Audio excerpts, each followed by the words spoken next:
Paz do Senhor, adolescentes. Amém? Abra sua Bíblia num texto que já foi lido. Sabe quando os irmãos que são cantor preparam um hino para cantar e quando você vai sentindo que Deus quer falar através daquele hino e vem alguém e canta o hino antes de você?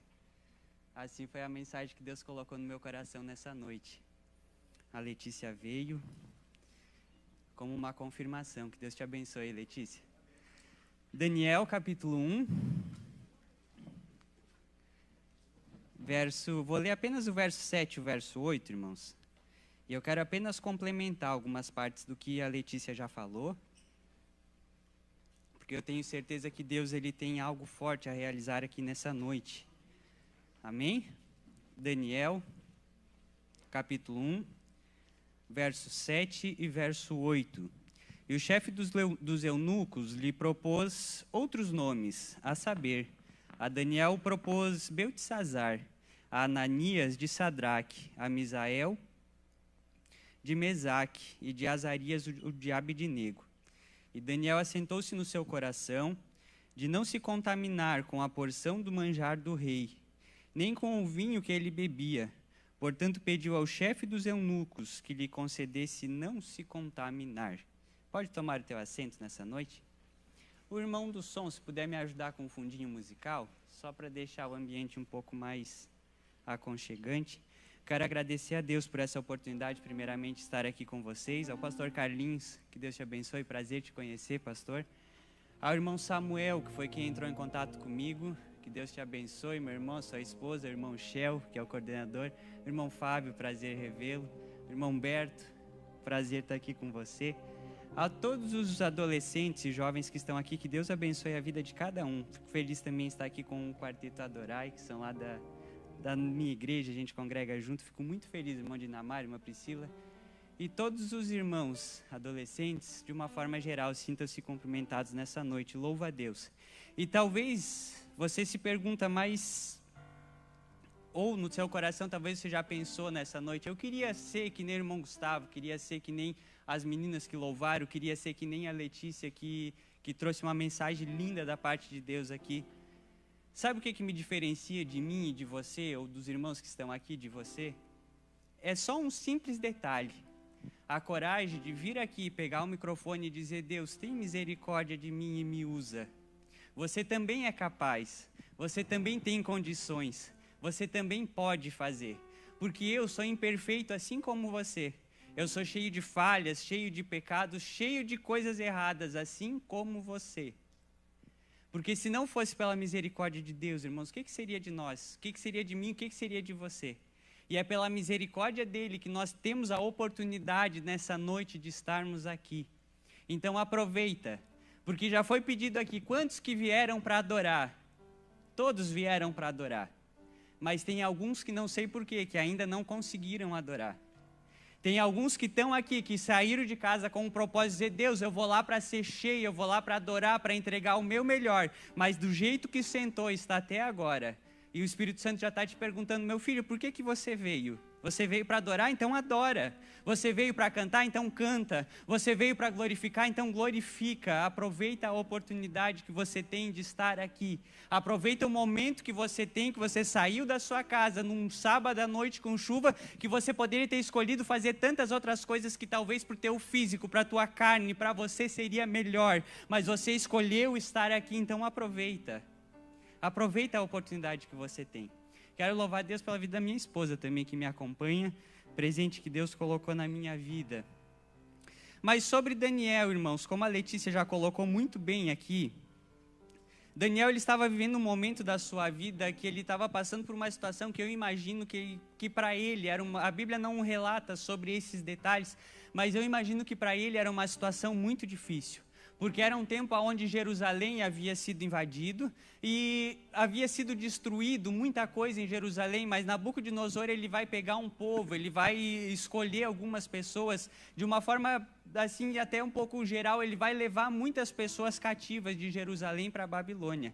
Como a Letícia bem colocou, Nabucodonosor ele teve a intenção de fazer com esses meninos, a Bíblia nos primeiros versículos de Daniel, a Bíblia vai deixar clara que não era pessoas, irmãos, Nabucodonosor, ele não escolheu qualquer um. Nabucodonosor, ele não foi pegando assim qualquer um que aparecia na frente, mas ele pediu para escolher meninos de Jerusalém, que fossem pensantes, que fossem inteligentes, que fossem de boa aparência, que não tivessem defeito, que não tivessem problema algum. E esses meninos eram para ser levados para ser ensinados, para ser os futuros príncipes, para ser os futuros adivinhos, para ser os futuros auxiliares do reino de Nabucodonosor. Às vezes o inimigo se levanta na minha e na tua vida e você se questiona, mas o que eu tenho para oferecer? O inimigo, ele não é bobo, irmãos. O inimigo, ele só se aproveita de pessoas, ele só tenta se aproximar de pessoas que ele sabe que tem um futuro lindo pela frente. Talvez você, na sua vida, Deus já usou alguém para falar para você que tem uma obra linda, que tem muita coisa a ser realizada, que tem muita coisa para acontecer. Pode ter certeza que em todos os dias o inimigo, ele tem trabalhado de alguma maneira para tentar te levar cativo para algum lugar, para acabar com isso. Porque Nabucodonosor, ele era um homem inteligente. Ele era um homem inteligente a ponto de saber que não era simplesmente com a guerra que ele acabaria com o povo de Jerusalém. Não era simplesmente chegando lá e destruindo tudo e matando tudo. Mas Nabucodonosor, ele teve a percepção de entender que se ele pegasse as futuras mentes pensadoras, os homens que teriam condições de montar estratégias, os homens que teriam condições de mudar o seu tempo com pensamentos bons, e se ele corrompesse essas pessoas, aí sim ele destruiria uma nação. Porque a força se vai, irmãos, com o tempo a força se vai, mas os conhecimentos que a gente adquire, as experiências que a gente conquista no decorrer da nossa vida, elas ficam e elas vão passando de geração em geração. Então Nabucodonosor, ele tinha essa percepção que não era com força que ele iria destruir o povo, mas era acabando com as mentes pensantes, assim como é na nossa vida em alguns negócios ou qualquer coisa que a gente for fazer. Às vezes não é só questão de força, às vezes é questão de você ter uma boa ideia, de ter uma boa estratégia, de pensar bem no negócio antes. Já é muito caminho andado para dar certo, para acontecer da melhor maneira, para o negócio funcionar. E foi essa percepção que Nabucodonosor teve, não de simplesmente matar todo mundo, mas de tirar as mentes pensantes de dentro de Jerusalém, os meninos que seriam o futuro de Jerusalém, que seriam príncipes em Jerusalém, meninos inteligentes. Ele teve a ideia de tirar de Jerusalém e levar para o seu reinado para ensinar eles. E como a Letícia bem colocou, uma das primeiras coisas que Nabucodonosor fez, e o versículo 7 ao qual eu fiz menção, foi trocar o nome desses meninos, para que eles não se chamassem mais pelo nome que eles tinham em Jerusalém, mas que a partir do momento que eles estivessem na Babilônia, eles fossem conhecidos com outros nomes. E é isso que às vezes o inimigo tenta arrancar de nós, a nossa identidade, quem nós somos de verdade, quem Deus quer que a gente seja. Sabe lá na escola, quando a gente é conhecido porque aquele ali é o crentinho, aquele ali é aquele que vai na igreja todo final de semana, aquele ali é aquele que não faz nada. Mas com o passar do tempo, às vezes a gente vai se cansando com isso e vai entrando no ritmo deles, vai sentando na mesa deles, vai compartilhando a nossa vida com eles, e quando vê, a gente deixa de ser o crentinho, a gente só é mais um no meio de todo mundo, porque sem perceber, o inimigo, ele vai arrancando de nós a nossa identidade, ele vai tirando de nós o nosso nome, ele vai tirando de nós quem nós realmente somos, quem Deus quer que a gente seja. Mas é lindo, irmãos, porque Deus sempre ele tem remanescentes. Deus sempre ele tem pessoas que Ele está cuidando, por mais que ninguém vê, mas que Ele está cuidando, por mais que ninguém percebe, mas que Ele está levantando, por mais que está sendo criticado, mas Ele está cuidando. E sabe o que eu acho interessante nos tempos que a gente vive? Porque tem muitos lugares por aí que estão dizendo que a nossa geração é uma geração falida, que a nossa geração é uma geração que não tem futuro, que a nossa geração é uma geração que não conhece a Deus. Mas assim como eu fiz quando eu estive lá na igreja do Salete com o irmão Marcelo, eu quero nessa noite aqui convidar você e dizer para você que eu acredito na nossa geração. Eu acredito que tem lugares por aí que estão se corrompendo, que independente do que está acontecendo por aí, aqui na Mina do Mato, aqui em Criciúma, ainda tem remanescentes que Deus está separando, ainda tem remanescentes que estão guardados, ainda tem remanescentes que pode todo mundo, todos e quem for se corromper, mas nós nessa noite estamos aqui para declarar: ei, rei, eu não vou sentar na mesa, eu não vou me corromper, pode todo mundo participar, eu não vou participar. E eu acho lindo, irmãos, porque Daniel, ele vai estabelecer um princípio de vida para nós. Daniel, sendo um bom conhecedor do judaísmo, sendo um bom conhecedor do que o povo de Israel, o povo de Jerusalém tinha nos seus princípios, na sua vida, Daniel, ele vai estabelecer um princípio de vida para mim e para você. Porque não é que Daniel não podia comer a carne que Nabucodonosor e o povo ali da Babilônia preparava para ele. Não é que Daniel não podia tomar vinho, não é que Daniel não podia comer o que o rei colocava na mesa. Mas o povo judeu, o povo de Jerusalém, eles tinham um princípio no qual eles, desde criança, eles aprendiam que tudo precisava ser preparado da melhor maneira. Uma carne, quando fosse preparada, Daniel ele precisava, e o povo ali de Jerusalém, ele precisava entender desde o princípio, porque tinha todo um ritual, desde quando, da forma que o animal era morto, na forma que o animal era limpo, na forma que o animal era preparado para ser colocado à mesa para servir.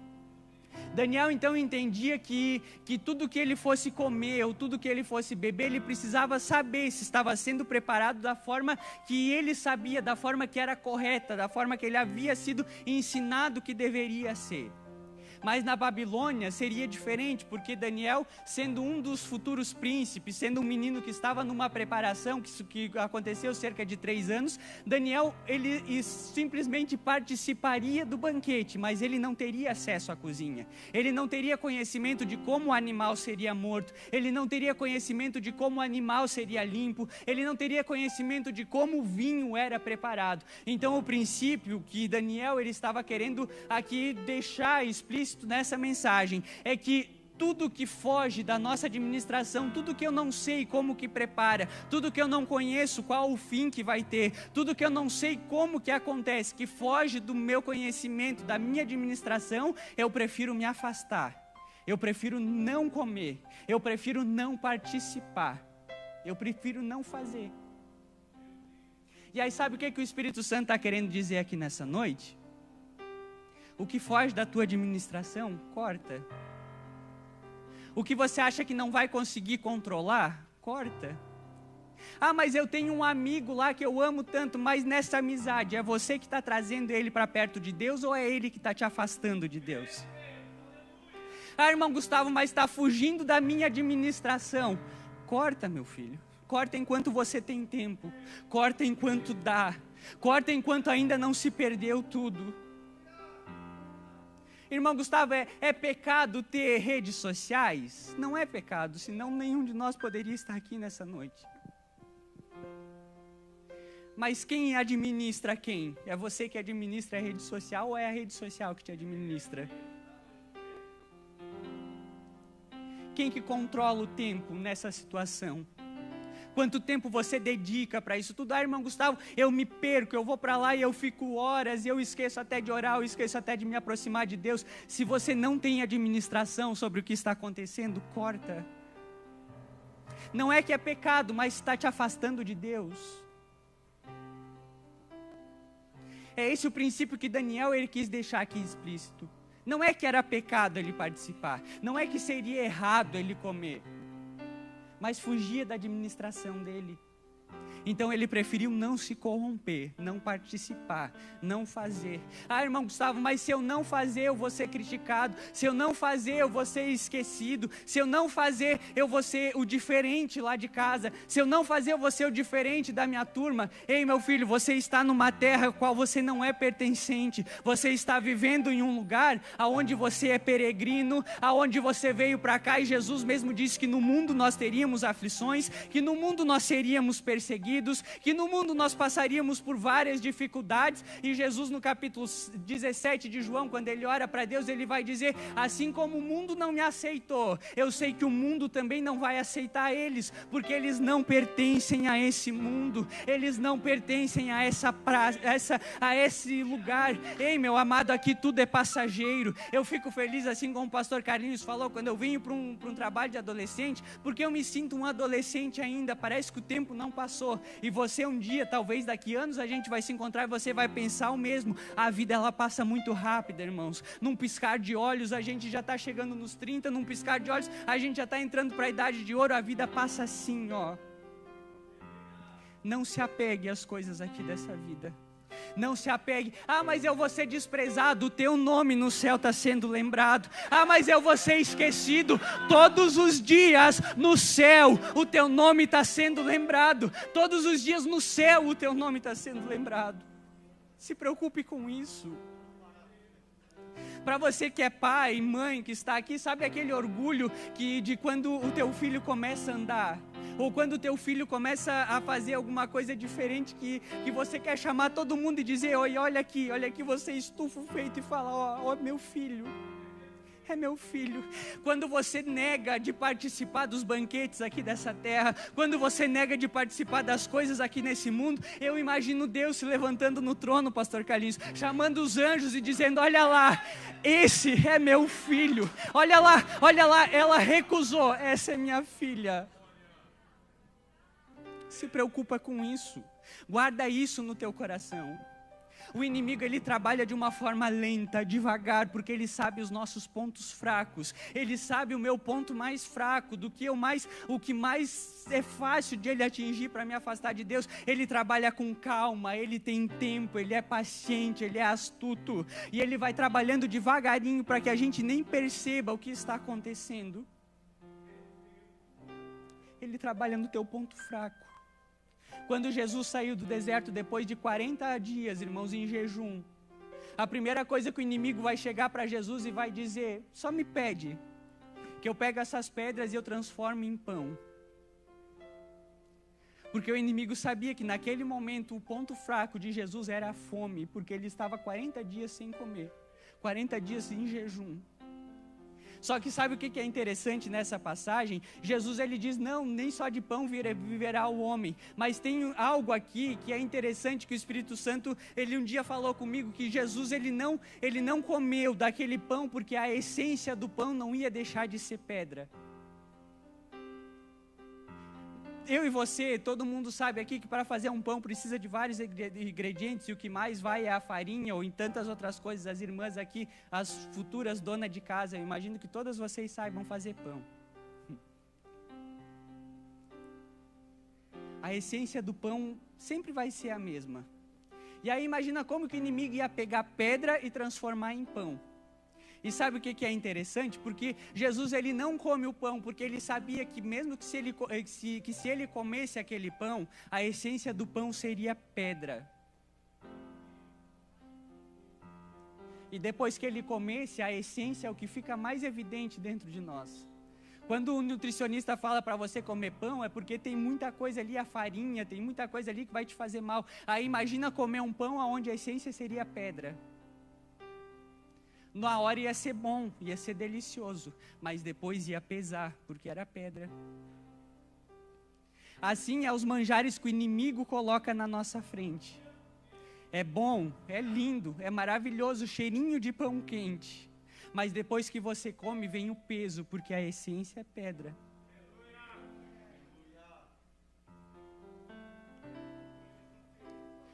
O pecado é muito bom para a nossa carne, para o nosso físico. Você errar, as coisas que você faz escondido é muito bom.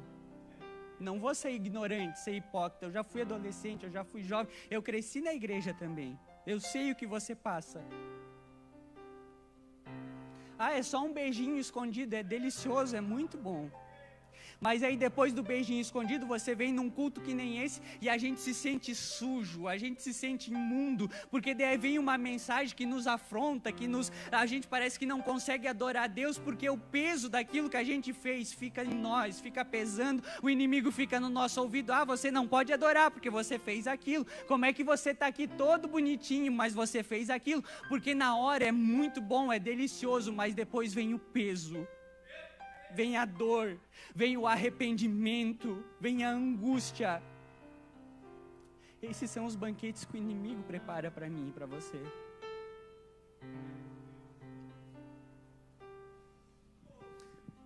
E eu acho lindo em Daniel, irmãos, porque ele recusa. E nessa preparação, que seria cerca de 3 anos, ele vai dizer para o eunuco do rei, ele vai dizer: dá 10 dias para mim. 10 dias para mim não participar e não me corromper, e depois de 10 dias você me avalia. Eu acho interessante porque quando Daniel ele fala para o eunuco, depois de 10 dias você me avalia, você olha e faz um teste, vê como que vai estar a minha situação. A Babilônia não era um povo conhecido por adorar a Deus, por conhecer a Deus, por ter visão espiritual.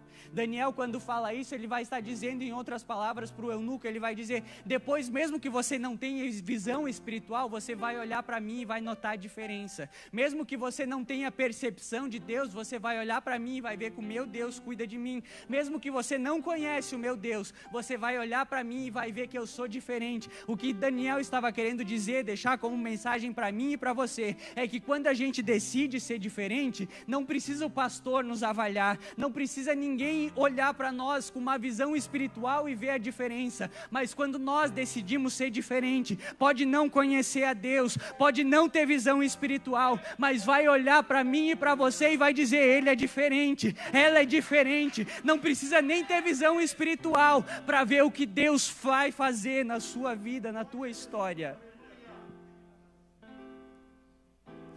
E depois que Daniel e os amigos dele foram avaliados, eles estudaram, eles se dedicaram muito, e eles foram aprovados para ser príncipes no reino da Babilônia.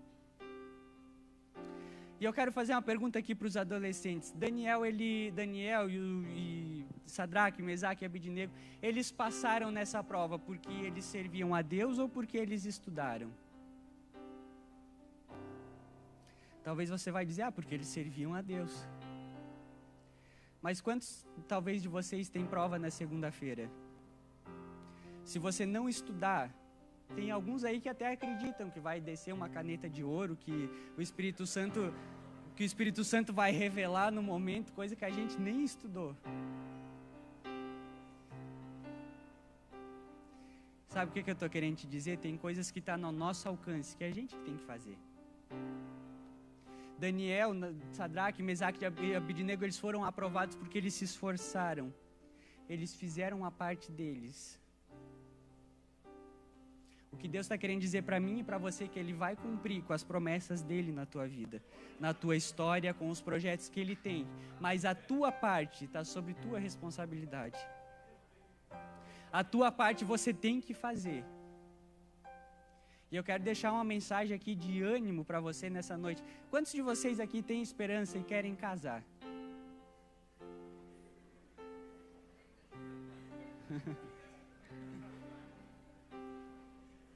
Então o conselho que eu deixo para você, principalmente para os meninos, irmão. Principalmente para os meninos, para os rapazes, estudem. Estudem, façam a parte de vocês. Eu conheci a minha esposa, que está ali, ela tinha 15 anos e eu tinha 16. A gente estava brincando essa semana que a gente nem deixou a oportunidade para os outros. A gente se conheceu novinho e já disse, tu é minha, eu sou teu, e se foi. Eu agi com fé, adolescente, você tem que ter fé. A primeira vez que eu vi ela na igreja, ela foi lá no interior do Rio Grande do Sul, me achou lá no meio do mato. Eu olhei para ela e eu disse, eu recebo. Eu profetizo de mim mesmo que tu é minha.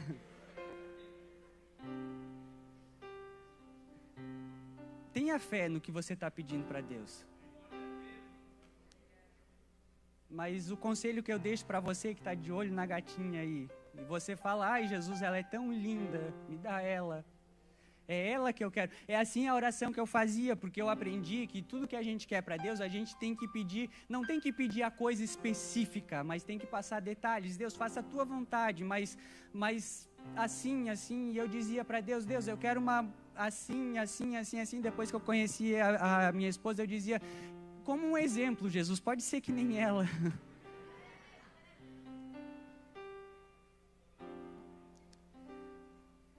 Mas a gente casou, eu tinha 20 anos e ela tinha 19.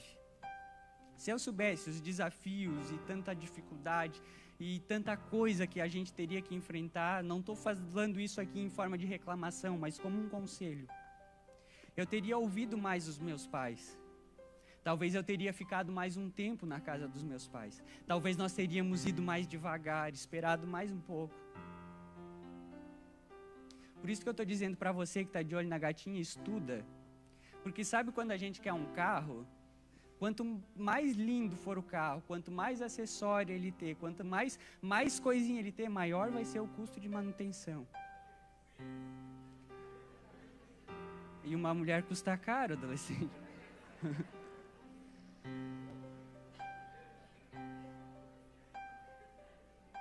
Então estudem, façam a parte de vocês.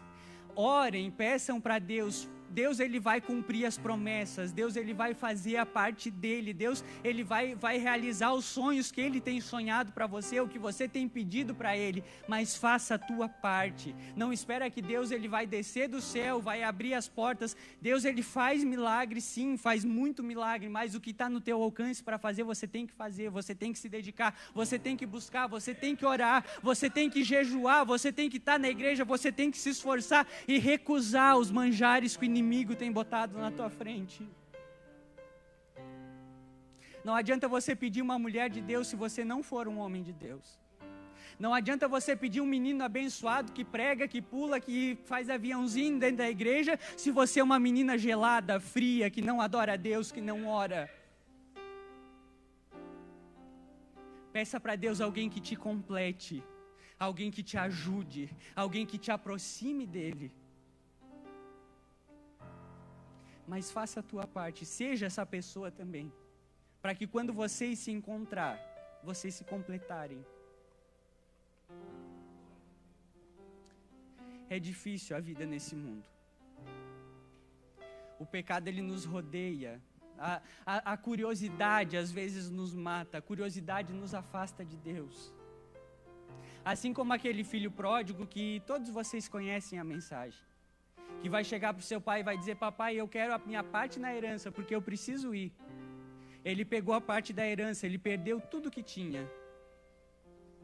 E ele voltou para casa, triste, amargurado, sem nada e cheirando a porco.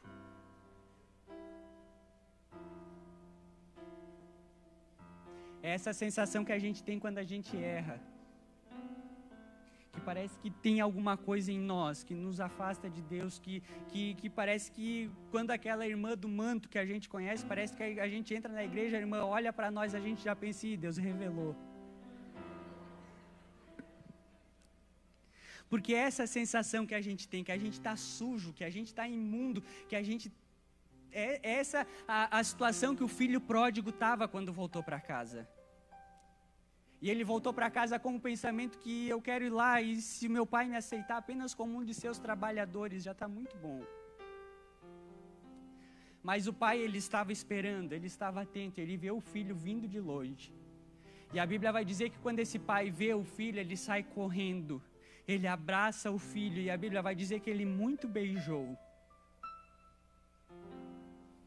Ah, mas tem cheiro de porco, o pai não liga. Ah, mas botou tudo fora, a herança, as promessas, os sonhos, o que Deus tinha falado que ia ser, jogou tudo fora no mundo.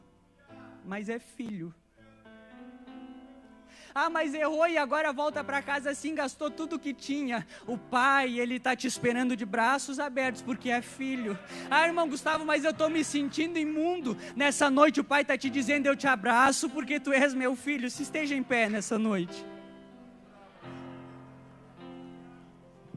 Ah, mas eu fiz tudo errado. Deus, ele está dizendo: mas continua sendo meu filho. Ah, mas o inimigo está no meu ouvido dizendo que não vai dar certo. Ei, continua sendo filho. E eu acho interessante, irmãos, porque nessa passagem a Bíblia vai dizer que o pai, ele manda preparar um banquete, pega o melhor novilho e manda fazer uma festa, porque o filho que estava perdido voltou. E é interessante porque esse filho, ele tem um irmão. E esse irmão, quando vê a festa que está acontecendo, a Bíblia vai dizer que ele estava no campo trabalhando, e quando ele retorna, ele vai olhar e vai chamar o seu pai e vai dizer: ei, como assim? Ele voltou, ele gastou tudo que tinha e agora daí ele chega e você faz uma festa para ele. Eu estou aqui há tanto tempo e eu não ganho nenhum cabrito para matar, para fazer uma festa com os meus amigos. Porque com o passar do tempo, irmãos, em tudo é assim. a gente vai começando a esquecer o que a gente tem, a gente vai começando a não perceber mais as qualidades das coisas e começa a ver só os defeitos. Quando a gente namora, tudo é lindo, tudo, nossa, é mil maravilha. É só virtudes, é só qualidade, né, Shélida? Baterista, cabelinho na régua, coisa mais fofinha. Mas com o passar dos tempos, com o passar dos anos, as qualidades elas vão ficando de lado. E assim era esse irmão do filho pródigo na casa do pai. O irmão do filho pródigo na casa do pai, ele tinha tudo estava disponível para ele. Tudo que eu tenho é teu, o pai vai falar. Tudo que tem aqui, toda a fazenda, tudo que está aqui é teu. Mas o filho pródigo, ele não consegue ver dessa maneira, ele só consegue ver o fato de quem estava fora, que voltou e está numa festa. Ao invés de ele ir participar da festa e se alegrar, ele ficou do lado de fora julgando e dizendo está errado. Assim é eu e você dentro da casa do pai. Aí vem uma pessoa que está desviada, uma pessoa que estava fora, vem aqui, prega, pula, Deus abençoa, Deus renova, Deus batiza, e nós estamos aqui há 220 anos e não conseguimos sentir Deus, não conseguimos sentir a presença, e a gente só começa a julgar e dizer, porque o fulano está errado, porque o ciclano estava desviado até ontem e agora já está ali pregando, porque o fulano é diferente e está lá, Deus está usando, e eu que estou aqui não ganho nada, não recebo nada. Ei, irmão, sabe o que Deus está dizendo nessa noite? Para de julgar, para de apontar o dedo e começa a valorizar o que você tem dentro da casa do Pai, começa a valorizar o que está disponível para você, começa a valorizar o que Ele te deu. Tudo que está aqui é teu, tudo que está aqui é para você, a presença dEle é para você, Ele morreu na cruz, foi por você, tudo que Ele tem sonhado para ti é para você. Entra e participa da festa. Vamos festejar, vamos adorar, porque tudo que o Pai tem é nosso. Tudo que o Pai tem é nosso, é meu, é seu. Vamos decidir estar na casa dEle. Vamos decidir estar na presença dEle. Vamos decidir ser diferente no mundo corrompido. Vamos decidir fazer a diferença numa geração que alguns acreditam que está falida, mas nós nessa noite vamos sair marchando e proclamando que nós temos um dono, que nós temos um lar preparado, que nós temos um futuro, que nós temos um lugar que nos espera, que o mundo pode não nos entender, que o mundo pode nos fazer cair, que o mundo pode nos deixar rastros, cicatrizes, cheiro de porco, mas nós sempre vamos ter um Pai de braços abertos que nos abraça, um Pai que nos consola, um Pai que nos ajuda. Eu achei interessante, irmãos, porque na semana passada eu estava vendo uma ministração, e a pessoa que estava ministrando, ela falou algo muito interessante que eu nunca tinha parado para analisar. Quando Jesus ele vem ao mundo e ele morre na cruz por mim e por você, pelo projeto de redenção, no final, quando Jesus ele é levado ao céu, ele vai dizer para os seus discípulos, eu vou, mas eu vou enviar alguém que vai estar com vocês todos os dias, o Espírito Santo Consolador. E eu fiquei pensando, quando essa pessoa ministrava, e ela falou que, e faz todo sentido, Deus ele poderia ter deixado o Espírito de qualquer coisa para nós. Ele poderia ter deixado o espírito de ousadia, Ele poderia ter deixado o espírito de alegria, Ele poderia ter deixado o espírito de força, Ele poderia ter deixado a gente como um super-herói com algum poder especial, Ele poderia ter deixado qualquer coisa. Mas Ele vai ser específico em dizer, eu vou deixar para vocês o Espírito Santo Consolador.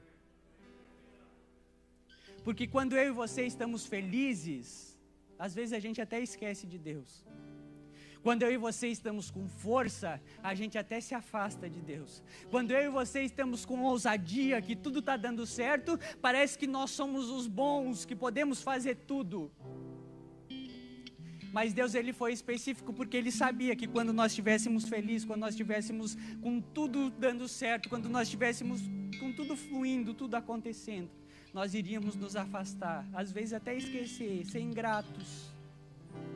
mas ele também sabia que quando o fundo do poço é o nosso destino, quando tudo começa a ir ladeira abaixo, quando tudo começa a dar errado, quando tudo começa a acontecer assim de uma forma que a gente não entende, nessa época de adolescência que a gente tem tanta pergunta sem resposta, que a gente tem tanto sonho que parece inalcançável, que a gente tem tanto projeto que não vai dar certo e a gente se decepciona, a gente entra no nosso quarto, a gente deita a cabeça no nosso travesseiro e aquela lágrima quente começa a escorrer. Aí nós vamos sentir um toque, nós vamos sentir um abraço, porque vai ser o nosso Pai dizendo: eu deixei para vocês o Espírito Santo Consolador. Porque eu sei que você seria ingrato, de quando tivesse tudo bem você iria se afastar, mas eu também sei que quando tudo tivesse dando errado, você abriria o coração e me daria espaço para te consolar. O Espírito Santo Consolador. E a mensagem que Deus está entregando para nós aqui nessa noite é: não importa o que o mundo está te oferecendo, não importa os manjares do rei, não importa a situação que você está de ser peregrino numa terra estranha, não importa a tua família não te entender, não importa no colégio ninguém se aproximar de ti, não importa ninguém te aceitar da maneira que tu é, não importa nada do que está acontecendo, não importa se você errou, não importa se você fez coisa escondida, não importa se final de semana passado você estava aqui dizendo que essa semana seria diferente, que você iria orar, iria jejuar, e a semana passou e você não fez nada de novo, não importa. Ele está dizendo: em mim vocês têm um Pai. E se o que está restando é lágrimas e dor, em mim vocês têm um Consolador. Se o que está restando é decepções dessa vida, em mim vocês têm um Consolador. Ah, porque o gatinho me decepcionou. Jesus está dizendo: eu não te decepciono. Ah, porque o amor da minha vida me deixou. Jesus está dizendo: eu me entreguei na cruz por amar você e eu não te decepciono. Ah, porque o mundo virou as costas para mim. Jesus nessa noite está dizendo: filho, eu estou de braços abertos para te encher de beijos e dizer que eu te amo, independente do rótulo que o mundo te colocou. Eu nessa noite estou dizendo que tu és meu filho. Ah, mas sou rejeitado, mas és meu filho. Ah, mas eu sou esquecido, mas és meu filho. Um filho pode estar na cadeia, mas para a mãe sempre vai ser a coisa mais linda, sempre vai ser o amor da vida, porque nunca vai deixar de ser filho. O amor é diferente. O mundo ninguém vai entender, todo mundo vai querer matar, mas para a mãe vai ser filho, para a mãe e para o pai vai ser filho. E é esse o conceito que Deus está querendo que nós entendemos aqui nessa noite. Não importa, o que você tem que fazer é colocar na tua cabeça que o melhor lugar que você pode estar é aqui. Ah, mas eu não vou mais porque eu sou todo errado. O melhor lugar que você está é na casa do Pai. Ah, mas eu vou me afastar da igreja. Eu já deixo um alerta aqui nessa noite, porque eu sei que no meio de nós tem pastores, no meio de nós tem futuros pregadores, no meio de nós tem futuros cantores, mas eu também sei que no meio de nós, e a gente não pode ser hipócrita, no meio de nós tem pessoas que a vida vai machucar, no meio de nós talvez tem pessoas que um dia vão se afastar, que um dia vão ir para longe, que um dia vão dizer: eu não quero mais, que um dia vão dizer: Deus esqueceu de mim, eu não vou mais na igreja. É o natural da vida. Mas guarda essa palavra no teu coração: você sempre será filho. Você sempre vai ter um lar te esperando. Você sempre vai ter um pai de braços abertos. Você sempre vai ter alguém que, independente do que acontecer lá fora, ele vai estar dizendo: eu estava te esperando. Eu estava te esperando. E nessa noite o Pai está dizendo: filho, não importa o que aconteceu. Ah, Senhor, mas está machucando, eu fiz tudo errado. Não importa, eu não estou perguntando. Ah, Jesus, mas eu fiz escondido, pai e mãe não viu, mas eu sei que o Senhor viu. Ele está dizendo: eu vi, mas não importa. O que importa é que você é meu filho. O que importa é que tu és meu. O que importa é que eu te amei de tal maneira. O que importa é que eu dei a minha vida por ti na cruz. O que importa é que eu dei a minha vida por você. E por mais que o inimigo fale que não, mas tu és meu. Tu és meu. Tu és meu. Tu és meu. Tu és meu. Tu és meu filho. Tu és meu filho. E eu quero te dar a oportunidade nessa noite. A hora já se foi. Se você tem coragem, não é vergonhoso. Vergonhoso é a gente se perder e sair da igreja ou morrer e ir para o inferno. Mas se você está numa situação difícil, se você está numa situação onde as suas emoções e tudo, a vida embaralhou e você não sabe o que fazer, e nessa noite você entende que o Pai está de braços abertos para te abraçar, eu quero convidar você para vir aqui na frente com a permissão do pastor. Nós queremos orar por ti nessa noite. Ah, irmão Gustavo, mas eu já sou crente, eu sou da igreja, eu conheço tudo. Não é sobre isso. É sobre a sensação de estar dando errado. É sobre a sensação de eu não sou merecedor. É sobre a sensação de eu não deveria estar aqui, eu estou me sentindo com cheiro de porco. Mas o Espírito Santo está dizendo, tu és meu filho. Tu és meu filho. Tu és meu filho. Tu és meu filho. Não importa o que o inimigo está falando aí na tua mente agora, tu és meu filho. Não importa se o pensamento está sendo que eu não sou merecedor, eu não deveria estar aqui. Ele está dizendo, tu és meu filho. Tu és meu filho. Independente se te levaram para cativeiro, se te fizeram tanta coisa, tu és meu filho. E você não vai se corromper porque tu és meu. Tu és meu. Eu vou orar e depois que eu orar, as meninas estarão louvando ao Senhor. Fecha os teus olhos. Inclina a tua cabeça. E só peça ajuda para o Espírito Santo Consolador, que quer te consolar nessa noite. Quem faz é Ele, não sou eu. Não é porque eu e você somos merecedor, mas é porque Ele ama a gente de uma tal maneira que a gente não tem nem noção. Pai, na Tua presença, Senhor. Os Teus filhos estão aqui, Jesus, entenderam a mensagem nessa noite. Entenderam que o Senhor nos ama, entenderam que não importa o que aconteça, não importa os rótulos do mundo, não importa se tentam tirar o nosso nome, mudar a nossa identidade, não importa o que acontecer, Jesus, mas a nossa essência é que nós somos teus filhos. A nossa essência é que nós somos teus, nós somos chamados por ti e o Senhor nos ama acima de tudo. Nós chegamos aqui nessa noite, meu Deus, muitos estão aqui, pensando que não são merecedores, pensando que não deveriam estar aqui, pensando que não era aqui o lugar que deveriam estar, porque estão se sentindo imundos, estão se sentindo com um mau cheiro, estão se sentindo que não são merecedores de estar aqui, Jesus. Mas nessa noite a Tua palavra veio ao nosso encontro, que aqui na igreja da Mina do Mato, nessa noite, ainda tem remanescentes, ainda tem pessoas que o Senhor chamou, ainda tem pessoas que o Senhor ama, ainda tem futuros pregadores, futuros cantores, e eu profetizo aqui nessa noite, que aqui Deus está selecionando uma geração de verdadeiros adoradores, que adoram ao Pai em espírito, que adoram ao Pai em verdade, que adoram ao Pai, independente dos rótulos do mundo, independente dos pecados, independente das acusações, independente do que o inimigo tem dito. A nossa essência é que nós somos filhos, nós somos redimidos, nós fomos salvos, nós fomos escolhidos por Ele. E nada que o mundo tentar fazer vai mudar isso. Nada que o mundo colocar na nossa frente vai mudar isso. Nada do que nós fizer de errado vai mudar isso. Porque sempre o Senhor vai estar de braços abertos para nos receber. Nós te amamos, Pai, mas o Senhor nos ama muito mais. E é por isso que nós somos gratos a Ti nessa noite. Gratos a Ti, Pai, por o Senhor nos conceder a oportunidade de ser Teus filhos. Fique aqui na frente, queridos. Fique aqui na frente adorando ao Senhor.